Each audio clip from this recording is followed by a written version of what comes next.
आप सभी को नमस्कार। मैं हूं राम निवास माली और आप देख रहे हैं भाषा सरिता यूट्यूब चैनल। आज एक हम लेकर आए हैं पर्यायवाची शब्द और एक बहुत ही मज़ेदार और खेल खेल में सीखने वाला वीडियो। पर्यायवाची शब्द पर्यायवाची शब्द आज हम सीखेंगे, जिसमें किसी भी प्रकार की रटने की आवश्यकता नहीं है। बहुत ही आसान तरीके से हम बहुत सारे पर्यायवाची शब्द सीखेंगे। आगे बढ़ने से पहले YouTube चैनल को सब्सक्राइब जरूर करें, वीडियो को लाइक और शेयर जरूर करें। तो चलिए हम बढ़ते हैं अपनी कक्षा की ओर। वीडियो को जरूर देखें, अंत तक बने रहिए। सबसे पहले देखिए, पर्यायवाची शब्द का मतलब क्या होता है। पर्याय का अर्थ होता है समान, यानी कि किसी भी शब्द के जो समान अर्थ वाले शब्दों को हम पर्यायवाची शब्द कहते हैं। समानार्थी शब्द भी कहते हैं इसको, समान अर्थ वाले। तो सबसे पहले देखिए, ये देखो, आप समझ गए होंगे कि हम पानी के पर्यायवाची देखेंगे। सबसे पहले जल, नीर, बारी, अंबु, पय, उदक, सलिल, तोय, क, अप, जीवन। तो ये चार पहले पर्यायवाची आप याद रख लीजिए। इन्हीं से हम आगे और पर्याय बनाएंगे। जल, जल ना होता तो जग जाता जल है? और हम कहते हैं जल ही जीवन है, तो जीवन भी पर्यायवाची। तो ये चार पर्यायवाची आप पहले याद रख लीजिए। जल, नीर, बारी, अंबु, उसको हम कहते हैं पानी। आगे देखिए, यह है कमल। पानी के पर्यायवाची शब्द में अगर हम ज लगा देंगे, जलज, नीरज, अंबुज, वारिज, पंकज, सरोज। ज का मतलब है जन्म लेने वाला। तो यहां देखिए, ज हमने लगाया तो वो कमल का पानी पर्यायवाची बन गया। जल, नीरज, वारिज, अंबुज, पंकज। चलो आगे बढ़ते हैं। यह है बादल, यानी कि पानी के पर्यायवाची शब्द में अगर हम द लगा देंगे, जलद, नीरद, वारिद, पयोद, अंबुद, इस प्रकार से द लगाएंगे। द का मतलब होता है देने वाला। पानी हमें कौन देता है? बादल देता है। देखिए आप इसमें देखिए, बरसा रहा है, बादलों से हम पानी मिलता है। द देने वाला। उसी प्रकार से जलधर, पयोधर, वारीधर, अंबुधर, मेघ घन। धर का मतलब भी धारण करने वाला होता है। तो जल के पर्यायवाची में हम द लगाएंगे और धर लगाएंगे तो बादल के पर्यायवाची बन जाएंगे। काले मेघा पानी दो, दो देने वाला। पानी कौन देता है हमें? जल। कौन देता है? बादल देता है। आगे बढ़ते हैं। देखिए, यह है सागर की लहरें उठ रही है। देखिए, समुद्र की लहरें, तो इसका मतलब सागर। पानी के पर्यायवाची में हम धी लगा देंगे। जलधि, नीरधि, बारिधि, अंबुधि। धी का मतलब धारण करने वाला, यानी जल को धारण करने वाला। पानी कहीं भी हो, जब बरसता है बादल से, तो नदियों से होकर के सीधा समुद्र में जाता है। वो कभी मना नहीं करता किसी को, धारण करता है, आइए, लेता रहता है। तो जलधि, जल को धारण करने वाला। इसके अलावा है सिंधु, कंपति, समुद्र। और आगे देखो, पानी के पर्यायवाची में हम लगा देंगे निधि। जल निधि, नीर निधि, वारी निधि, अंबु निधि। निधि का मतलब होता है भंडार, पानी का भंडार, अथाह जल राशि। इसके बाद ईश लगाएंगे। वारिश, नदीश, रत्नाकर, अब्धि, अर्णव, पारावार, ये सभी हैं सागर, समुद्र के पर्यायवाची शब्द। इसके अलावा देखिए, रामचरितमानस के लंका कांड का दोहा नंबर 5, उसमें जब भगवान राम ने समुद्र के ऊपर पुल बना दिया और ये बात जब रावण के गुप्तचरों ने उसको बताई, तो रावण के मुंह से अचानक निकला, बांधो वन निधि, नीर निधि, जलधि, सिंधु, वारिश, सत्य तोय निधि, कंपति, उदधि, पयोधि, नदीश। क्या? वास्तव में ही इसमें देखो बांध्यो और सत्य ये दोनों को छोड़कर बाकी सभी समुद्र के पर्यायवाची शब्द हैं। रावण के मुंह से निकला क्या? वन निधि, नीर निधि, जलधि, सिंधु, वारी, स्तोय निधि, कंपति, उदधि, पयोधि, नदी को क्या सच में बांध दिया है? तो ये समुद्र के पर्यायवाची शब्द थे। आगे बढ़ेंगे हम। देखिए यह है पृथ्वी, भूमि, धरती हमारी। तो धरती के पर्यायवाची देखिए भू, भूमि, मही, पृथ्वी, धरित्री, मेदिनी, धरा, धरणी, अचला, वसुधा, वसुंधरा। और इसी भूमि के पर्यायवाची शब्द में अगर हम ये पहले दो चार ऊपर के याद रख लीजिए आप, भू, भूमि, मही, पृथ्वी। इसी भूमि के पर्यायवाची शब्द में हम लगा देंगे धर। जैसे भूधर, भूमिधर, महीधर, धराधर, तो ये पहाड़ के पर्यायवाची बन जाएंगे। पर्वत, अचल, नद, शैल, गिरी। धर का मतलब धारण करने वाला है।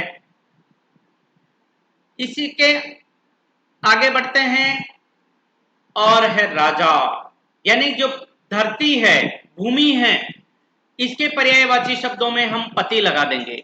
भूपति, भूमिपति, महीपति, पृथ्वीपति, नृपति। नृप, भूप, नरेश, ये सभी राजा के पर्यायवाची है। पति का मतलब होता है स्वामी, है ना, भूमि का स्वामी। प का मतलब होता है पालन करने वाला, भूप, भूप या ना भूमि का पालन करने वाला। नृप, नृ शब्द है, उसका मतलब होता है लोग, लोगों का पालन करने वाला। इसके अलावा भूमि के पर्यायवाची में, धरती के पर्यायवाची में हम पाल लगा देंगे। भूपाल, महीपाल, भूमिपाल, पृथ्वीपाल, तो भी वह राजा के पर्यायवाची बन जाएंगे। पाल का मतलब भी पालन करने वाला होता है। तो हमने जब भूमि के पर्यायवाची याद किए, बस उसके आगे धर लगा दो तो पहाड़ बन जाएगा, और प लगा दो या पति लगा दो, पाल लगा दो तो राजा के पर्यायवाची बन जाएंगे। आगे बढ़ते हैं। देखिए यह है आसमान, आकाश। आकाश के पर्यायवाची नभ, आकाश, गगन, व्योम, अंबर, अंतरिक्ष। ख, ख का मतलब भी आकाश होता है। आकाश के पर्यायवाची हैं, इनमें अगर हम ग लगा देंगे, जैसे खग, ख ग, ग यानी गमन करने वाला, यानी कि आकाश में गमन करने वाला। विहग, इसके अलावा हम चर लगाएंगे, खेचर यानी आकाश में विचरण करने वाला। नभचर, नभ में विचरण करने वाला। गगनचर, गगन में, यानी कि ये आकाश के पर्यायवाची शब्द में अगर हम ग और चर लगाएंगे, कुछ में ही लगाते हैं, सब में नहीं लगाते हैं, तो वो बन जाएगा पक्षी। इसके अलावा आंख के पर्यायवाची देखिए, हम बोलते हैं नयन, अक्षी, नेत्र, लोचन, दृग, चक्षु, ये सभी आंख के पर्यायवाची शब्द हैं। आगे बढ़ेंगे। देखिए अब है, ये चित्र है रात का। रात को हम कहते हैं निशा, रजनी, रात्रि, यामिनी, रैन, शर्वरी, विभावरी, त्रियामा, ये सभी रात के पर्यायवाची शब्द हैं। और अगर हम रात के पर्यायवाची शब्द में चर लगा देंगे, वाह ये तो टापू का राक्षस आ गया है। राक्षस यानी कि जैसे निशा, रात के पर्यायवाची शब्द निशा, उस निशा में हमने चर लगा दिया तो निशाचर। रजनी, रजनी यन में चर लगा दिया, रजनी चर। तमी चर, तम, तम का मतलब अंधेरा होता है, यानी चर का मतलब होता है विचरण करने वाला, घूमने वाला, यानी रात्रि में विचरण करने वाला। तमी चर का मतलब अंधेरे में विचरण करने वाला। उसके अलावा होते हैं असुर, दैत्य, दानव, धनुष, ये सब राक्षस के पर्यायवाची शब्द बन गए। और ये आया है चंद्रमा, है? यानी कि रात्रि के पर्यायवाची शब्द में अगर हम कर लगा देंगे, निशा कर, रजनी कर, हिम कर, सुधा कर, कर का मतलब होता है करने वाला, यानी रात्रि में जो दिखाई दे। उसके अलावा चंद्र है, शशांक, राकेश, हिमांशु, इंदु, शशि, सोम, सुधांशु, ये सभी चंद्रमा के पर्यायवाची हैं। तो हम रात के पर्यायवाची याद करेंगे निशा, रजनी, और इसी में हम लगा देंगे चर, तो फिर वो राक्षस हो जाएगा। हम लगा देंगे कर, तो फिर चंद्रमा बन जाएगा।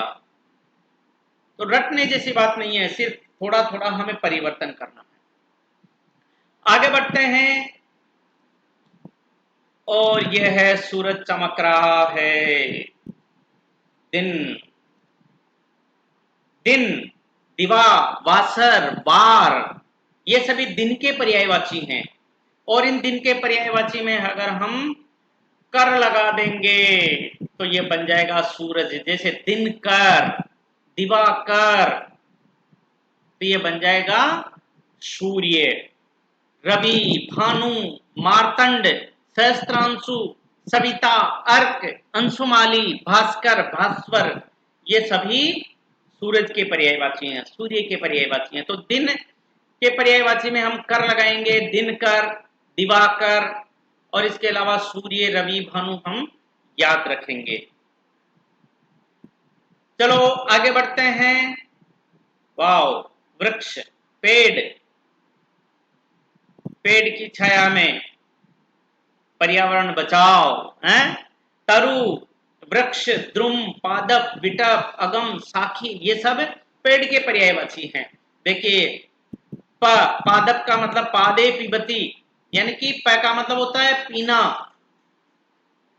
पाद का मतलब पेड़ होता है, यानी कि पेड़ों का पेड़ क्या है, जड़, जो जड़ से पानी पीता है उसको पादप कहते हैं। तो ये पेड़ के पर्यायवाची थे। आगे बढ़ेंगे हम। वाओ, देखिए आपके सामने है, क्या आ गया, आग, अग्नि, पावक, अनल, हुतासन, कृषाणु, ये सभी आग के पर्यायवाची शब्द हैं।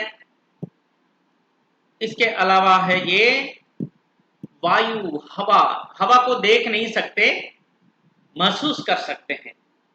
तो हवा के पर्यायवाची देखिए, वायु, समीर, अनिल, पवन, बयार, बायर, वात, मरुत, पवमान, प्रकंपन, समी, ये सभी हवा के पर्यायवाची। अब यहां देखिए, अनल और अनिल, अनल का मतलब आग हो जाता है और अनिल का मतलब हवा हो जाता है।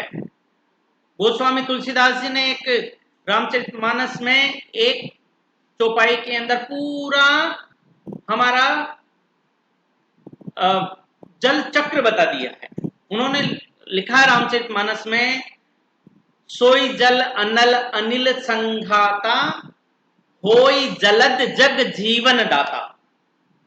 सोई जल अनल अनिल संघाता, यानी कि वो जो जल है वह अनल मतलब आग, यानी ताप से भाप बन करके, अनिल हवा के संपर्क में आके, सोई जल अनल अनिल संघाता, है ना, संगनन होकर पानी की बूंदों के उसमें बन करके, होई जलद, जलद का मतलब बादल होकर, होई जलद जग जीवन दाता, संसार को जीवन देने वाला हो जाता है। तो एक ही पंक्ति में पूरा वाटर साइकिल जिसको कहते हैं इंग्लिश में, वो जल चक्र उन्होंने बताया। सोई जल अनल अनिल संगाता, होई जलद जग जीवन दाता।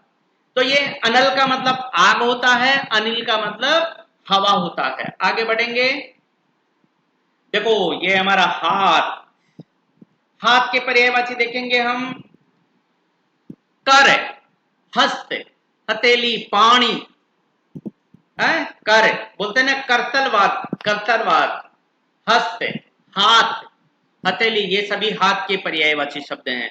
और इसी हाथ के पर्यायवाची शब्द में प्रथम जो तीन हैं उसमें हम ई की मात्रा लगा देंगे, बड़ी ई की मात्रा, हाथ में ई की मात्रा लगाएंगे तो बन जाएगा हाथी। देखो कर, कर में ई की मात्रा लगाएंगे करी, हस्त में ई की मात्रा लगाएंगे हस्ती, उसके बाद में है दंती, गज, गजेंद्र, द्वीप, नाग, द्विरद, मतंग, ये सभी हाथी के पर्यायवाची हैं। यहां पर है द्वीप, द्वि का मतलब होता है दो, प मतलब पीने वाला, यानी दो बार पीने वाला। देखो हाथी एक बार में पानी नहीं पीता, दो बार में पीता है। एक वो सूंड से पहले पानी लेता है और फिर दो बार सूंड के बाद में फिर मुंह में डाल करके पानी, यानी द्वीप, यानी दो बार पीने वाला। उसे उसके बाद में है रद, रद का मतलब होता है दांत, द्विदांत, यानी इसके दो दांत निकले होते हैं ना ऐसे, इसलिए उसको द्विरद भी कहते हैं। तो हाथ के पर्यायवाची है हाथ, कर, हस्त, उसी में बड़ी की मात्रा लगा देंगे तो हाथी, करी, हस्ती बन जाएगा। ये हमारे को ध्यान में रखने की बात है। आगे बढ़ते हैं। वाह, देखिए नदी, पर्वतों से निकलकर नदी चली सागर की ओर। नदी, सरिता, तटिनी, तरंगिणी, तरणी, अपगा, निम्नगा, निर्झरिणी, ये सभी नदी के पर्यायवाची हैं। सरिता सलिले सेलती नौका है, वैसे ही सरिता, तटिनी, तरणी, तो ये सभी नदी के पर्याय पद हैं। आगे बढ़ेंगे। बाज, ये है घोड़ा, बाजी भी कहते हैं उसको। अश्व, हय, घोटक, बाज, घोटक, राज, तुरंग, ये सभी हैं घोड़े के पर्यायवाची। हम कहते हैं अश्व शक्ति, फोर्स पावर कहते हैं इंग्लिश में। कोई बोलते हैं ये मोटर कितने की, अश्व शक्ति। गोधन, गजधन, बाजी धन और रतन धन खान, आए जब संतोष धन, सब धन धूरी समान। तो यहाँ बाजी धन, बाजी का मतलब भी घोड़ा, अश्व, घोटक, घोटक राज, और तुरंग, ये सभी घोड़े के पर्यायवाची शब्द हैं। सुंदर सुंदर फूल देखिए, फूल रंग बिरंगे, तो इसको कहते हैं पुष्प, प्रसून, कुसुम, सुमन, ये सभी फूलों के पर्यायवाची, फूल के पर्यायवाची हैं। यहाँ बहुत सारे फूल आपको दिखाई दे रहे हैं, तो पुष्प, प्रसून, कुसुम, सुमन। ये देखिए जंगल है, घना जंगल, जंगल को हम कहते हैं वन, अरण्य, कांतार, बीहड़, कानन, विपिन, ये सभी जंगल के पर्यायवाची हैं। बोले ने राम का वन गमन, दंडक वन में वन, दंडकारण्य, अरण्य है उसमें भी अरण्य, कांतार, बीहड़, कानन, विपिन, कानन, कठिन, भयंकर, भारी, कानन, तो ये सभी जंगल के पर्यायवाची शब्द हैं। वन, अरण्य, कांतार, बीहड़, कानन। वाह, देखिए बहुत बगीचा है, उपवन है, वन है, वन के पर्यायवाची हैं, उसमें उप लगा दो तो बन जाएगा उपवन, यानी कि बगीचा, उद्यान, बाग, इसको कहते हैं हम। आगे बढ़ते हैं। और ये तो बहुत सारे कपड़े हैं, कपड़े जिसको चाहिए ले सकता है।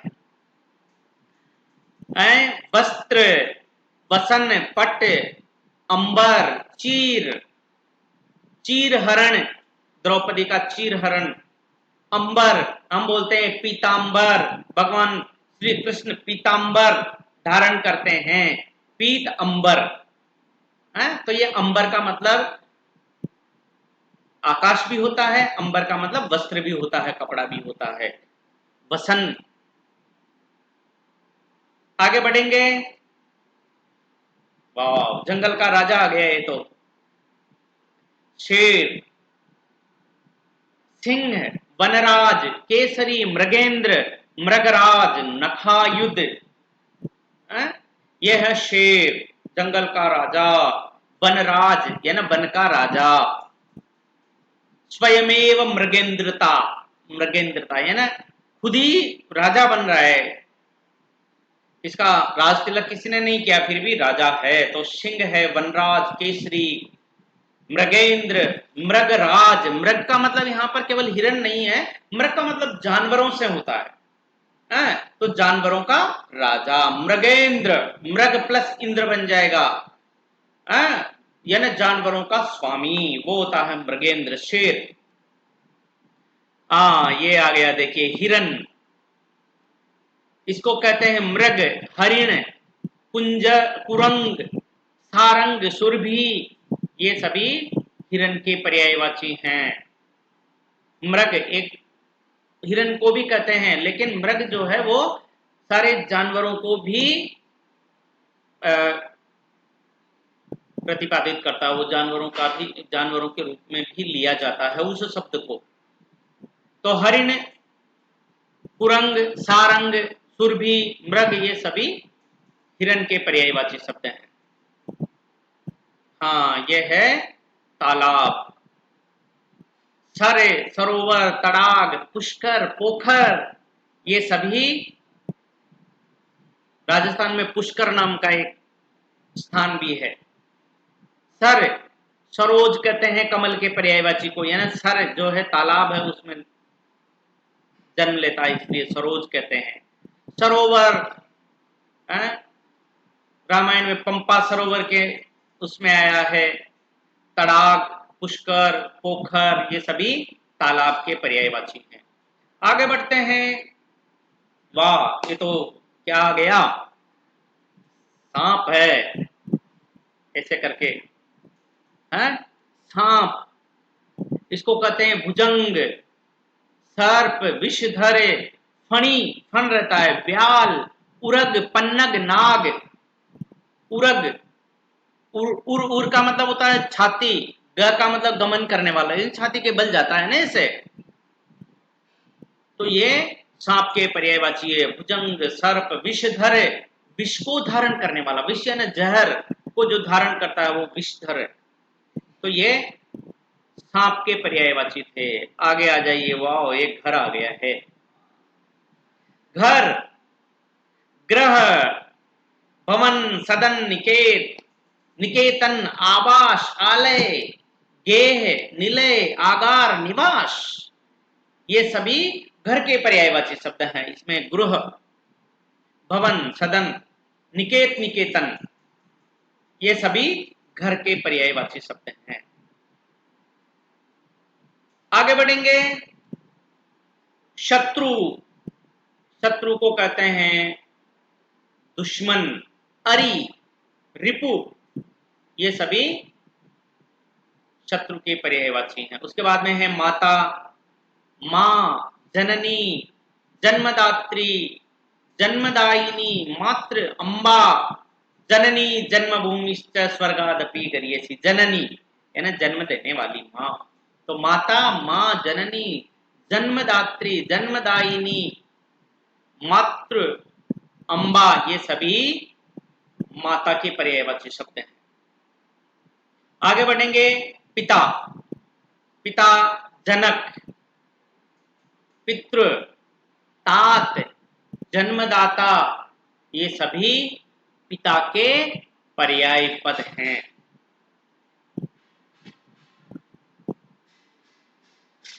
अगर आपको ये वीडियो पसंद आया हो तो इसको लाइक और शेयर जरूर करें, और भाषा सरिता यूट्यूब चैनल को सब्सक्राइब करें। वीडियो को देखने के लिए बहुत बहुत धन्यवाद। हम फिर मिलेंगे एक नए वीडियो के साथ में, तब तक नमस्कार, बाय बाय, टाटा।